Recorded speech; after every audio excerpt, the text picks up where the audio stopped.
Good afternoon. My name is Ar-Feinial, and I am the author of a couple of books, including Lira, which you see out behind me, coming out on June 6th. I'm also the owner of the Holy Grail Publishing, which case I do have an anthology coming out. More details on that later on how you might be able to submit your short stories. So today, we're actually going to be talking about pantsing and plotting. Now, lo and behold, if you by chance had the misfortune of reading my first book, that was pantsed entirely. So I do apologize. I pantsed my first novel. Never again. I will not do that. Um, so there's pantsing, there's plotting, and there are a couple of other miscellaneous things in between because it is a bit of a spectrum.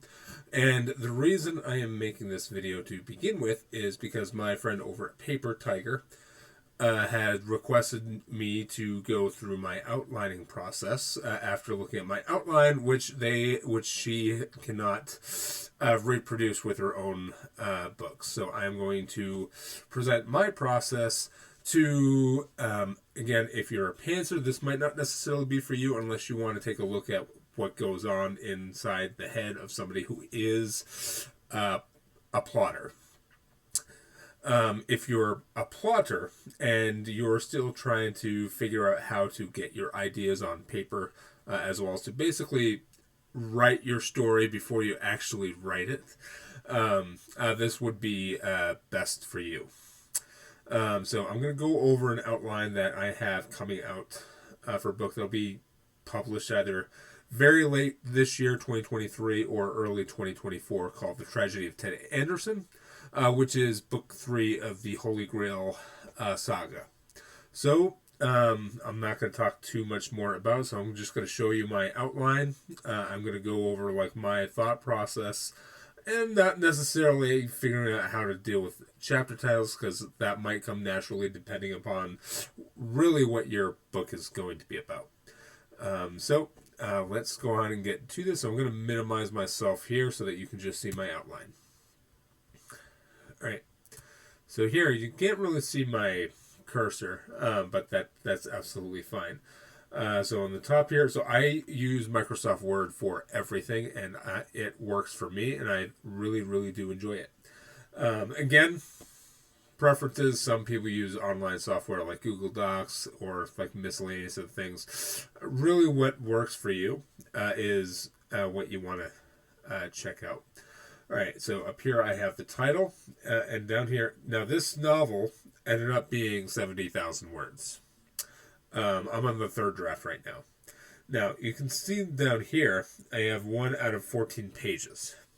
14 pages is a lot of information to dissect, as well as, especially in considering a novel that is 70,000 words long.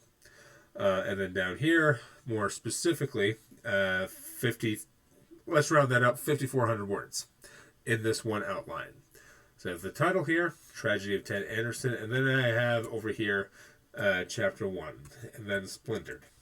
Now, the other thing that I do that some people do not like is head hopping. You'll see that in a lot of fan fiction sometimes, but you don't really see it too much in the definitely not so much in the traditionally published world, at least from like in the middle of a scene, I should say. POV swapping does change depending on the type of book you're writing or reading, but usually it is signposted by either a change of the chapter or a scene break. I do utilize those things when it makes sense to do that with the type of storytelling that I like and that I like writing. It doesn't always make sense to do that. All right. So chapter 1, I'm going to magnify my screen here so that you can see it a little more clearly. So you have the proposed chapter, and then you have the POV is Sam. All right. Now, it's been a while since I've opened up this outline, so I actually have absolutely no idea what's in here. So you'll have to bear with me on that missing section. Again, I've already gone through the third draft, so I really don't even need to reference this outline anymore.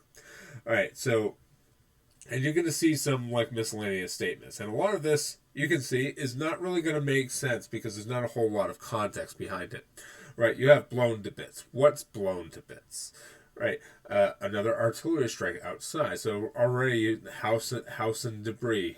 He ushers them outside. Who is the he? Obviously, I know who the he is because I wrote the book.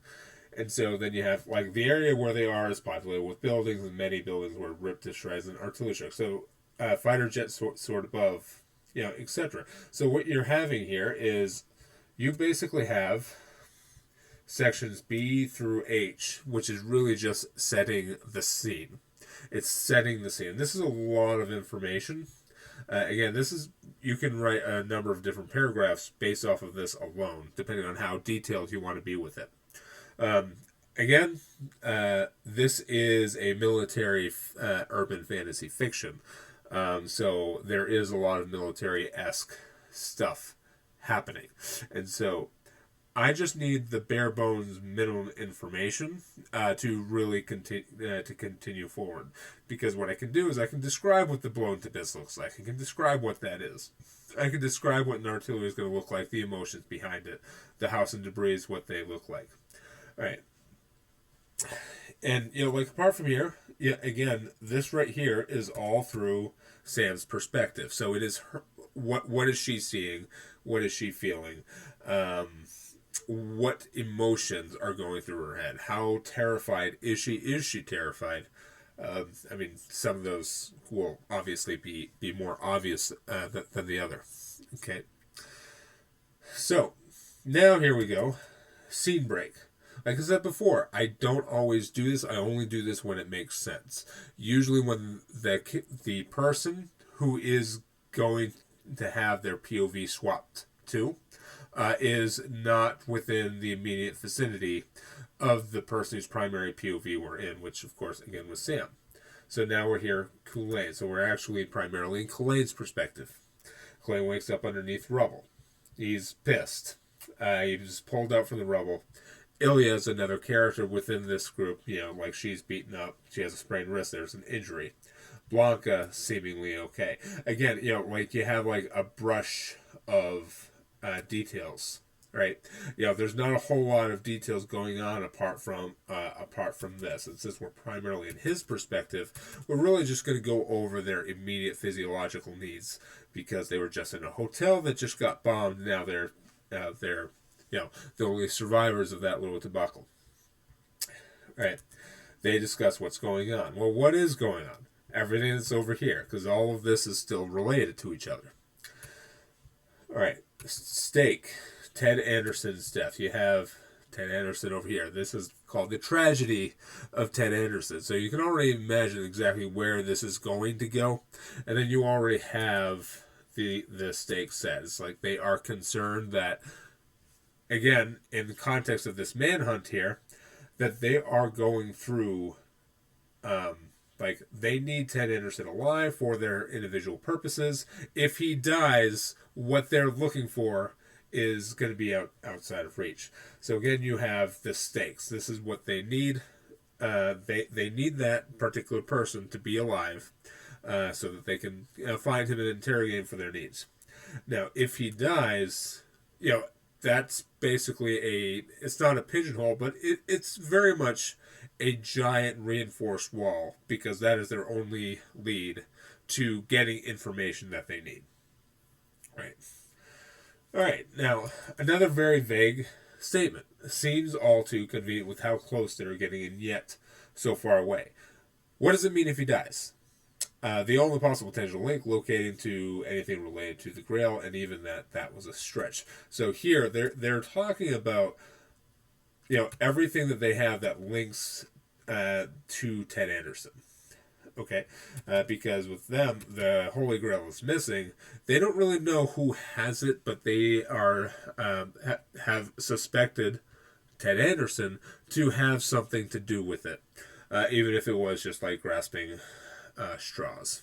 Okay, they have bigger questions here. Who might authorize an assault of this magnitude?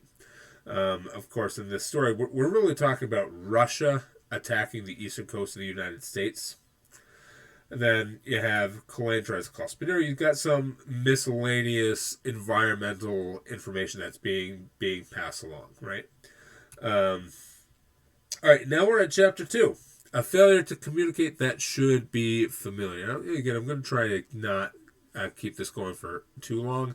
Just really going through it. So you have the stakes. You have what's going on. You have some of the primary characters set up within chapter 1. You go into chapter 2. Sergeant Jackson. This is a new character entirely within the Holy Grail saga. He is a ranger, and so he is deployed within Boston, the 75th Ranger Regiment. Again, more setting details as the lieutenant's actually, like it's the captain, was killed in action. All right, Jackson's laying down suppressive fire with his MG. You're going through miscellaneous actions that just goes like right into it, because this is an action sequence and it is right in your face as it's designed to be. You've got some things that he's considering. He's scanning the enemies because you kind of need to do that in battle. Next, he calls it for a radio. There is no response. All right, again, more conflict, and this is kind of alluding back to this part over here when Kalain tries to call Spinero, why they can't really get any information to where they need to go. Okay, now Jackson, his mind is going. He's like, well, I can't do anything. I just need to focus on what's pertaining to me and my individual job. The higher-ups can figure it out, and they'll get some other grunt work to do whatever it is that they need to restore radio communication, whatever that is. Okay. Scene break. All right. Again, this is another POV swap where it makes sense to do a scene break. Why? Because the next character is General Barnes. He is nowhere near the front lines. Again, we're going through like a head hop to go to another location, another POV. I like multi-POV stories in case you can't tell. All right, so he is briefed on the situation. Now he's aware that there is an issue with the radios, and they don't really know what apart from speculation. So they find out that the reports, they can be communicated to, but they can't communicate back to anybody. All right, you have another side character here, who's again, that's the one-way communication jammer that I'm referencing to. So that they have an idea, but they don't really have a way to confirm if that's actually what it is, apart from a suspicion, because they don't really have even any radar information to indicate that Russia put one in here, or even how they got in there. And then they're talking about, okay, well, if this is real, if this is the reason, how do we resolve it? Where is it most likely located? What kind of jammer is it? Is it a supercomputer? Is it electromagnetic pulse? So on and so forth. And then Barnes is making a call to Delta, right? So, again, you have a lot of conflict. You have a lot of different characters. A lot of them, you deal with some characterization. You kind of like add them as you go. Once you get a feel for who the characters are. Because as you can see, I left out a lot of character details. Now, part of it is the first section between like Sam and her immediate friends, which you really didn't see in this outline because it's not really part of this.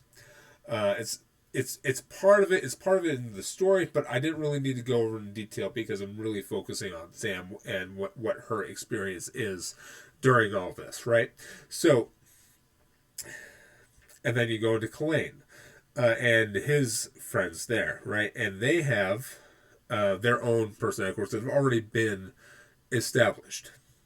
Now, Sergeant Jackson, different story. There's a couple of different characters that are added to this that have like a very minor role here for realism purposes. Well, they do get more personality a little bit later, but it is important that you're taking like a mental note of who these characters are before you're doing it, because what you may end up happening, and this is what happened with Jennifer in the Holy Grail or Book 1, The Hedgehog, where one of the characters decided that she was going to be selfish, and for the love of God, she said, I want my own story screw you, Arminis. I'm taking the helm. And she was just supposed to be a side character. That's all she was supposed to be. Just a side character. And what ended up happening was, not only did she now become a major character, she became the most important character in this saga, which is also like a tragedy. Now, with that being said, I only went through these first two chapters, these first two sections here, right? You only got to see me through that, and this is really just the beginning. Now, again, I have 14 pages of this, as you can see, which basically goes, like, look at all the notes that I have. Or I'm going into not just like 26 over here, 27, 28, 29, 30, 31 different bullet points of things that are happening. So I have 30 chapters to work with, right? Now, with that being said, again, it's really like the same process throughout. You really dissect what's going to happen within each individual chapter. And you need to understand like where you're going to go and how to make your characters do that. And again, if you are on the spectrum where you're more pantsing than you are plotting, that's not necessarily a bad thing to do. Because like I said earlier with Jennifer, it can actually make the story better by going off script. And so I, generally speaking, try to stick to my outline the way that it should remain. However, that's not always going to be the most viable thing to do, because sometimes you need to break away from the outline, go off script, where your character is telling you to go, and you'll find stuff. Now, when that does happen, you kind of do need to stop what you're doing before you go ahead and then make a judgment call on, what am I going to do? What am I going to do with this information? Who is what? Where are they? What are they going to do? What is it that they want? And what are the personality quirks and the personality types that they have that's going to lead them down this path? Now, I hope this has been somewhat helpful. Now, obviously, if I went down this entire list, again, we're talking like 30 chapters and, of varying lengths, we'd be here for hours. So I'm not really going to do that. And then one of these days I might, just do some miscellaneous recording of me working on an outline that'll be, like saving up. And again, you can see how long it usually takes me. For an outline that size, it usually takes me about 2 weeks, 2 weeks uninterrupted. But again, when I do that, again, these books are 70 to 80-ish thousand words. I can write a first draft within 2 weeks without a problem. And not everybody can do that. Not everybody's schedule is worked out that way. But for me, it does quite work out. Anthology. Back here. So you see at the upper left-hand side of my screen over there, is my imprint, the Holy Grail Publishing. So my first project, so I have everything underneath that umbrella of the Holy Grail Publishing, except for my first 3 books, which again were pantsed. Like I said, I'm never doing that again.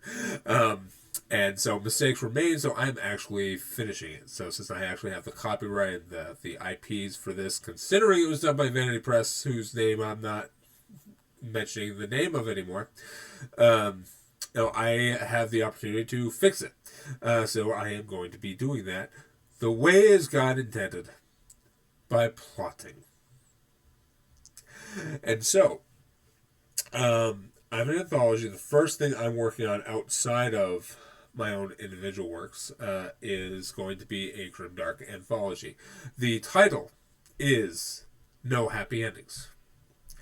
And so it's up to 10,000 words. This is a paid anthology. I'm paying 8 cents a word up to $800 per short story. And And so, if that's something that you want to get in on, that's good. That will be great. Submit me a query that just tells me about your characters, your inciting incident, and what the unhappy ending is, as well as the word count. It could be fantasy, it can be dystopian science fiction. It doesn't really matter as long as it fits the tone. So it's got to be amoral, violent and gritty, and dystopian. Dystopian. I already mentioned that. Dystopian in some sense. So that can be physically bleak or socially bleak. It doesn't really matter which interpretation you use, as long as there is like a sense of dread throughout of some kind. And again, the type of emotional impact I'm going for is something that is going to physically hurt, that may make me want to go and see my therapist. So, again, you can submit that at Holy Grail Publishing submissions at gmail.com. Let me just double check and make sure that I have that. Sorry. Holygrailsubmissions at gmail.com. All right. So I have somebody working with me on this, so you can also see a lot of what it is that they'll be doing. And so we'll take a look. So the goal is to have this publishable by fall of 2024, so there's plenty of time for you to get your submissions in. This should go without saying, but no artificial intelligence generated stories, please. Completely human. Just like, who designed the cover, and just like who designed the logo at the upper left-hand side of my screen. All right, again, my name is Arminus, and I am going to be doing a little bit more now that I actually have a good software to try to do this with. So I'll be doing miscellaneous videos. I'll probably be talking about Aaron Yeager sometime soon, and that whole mess. So again, links down below for some of my books if you want to check those out. Again, I do talk a variety of different things, which rarely is ever going to be political, because that's a mess, and I'm pretty sure everybody is all freaking tired of it. All right, bye.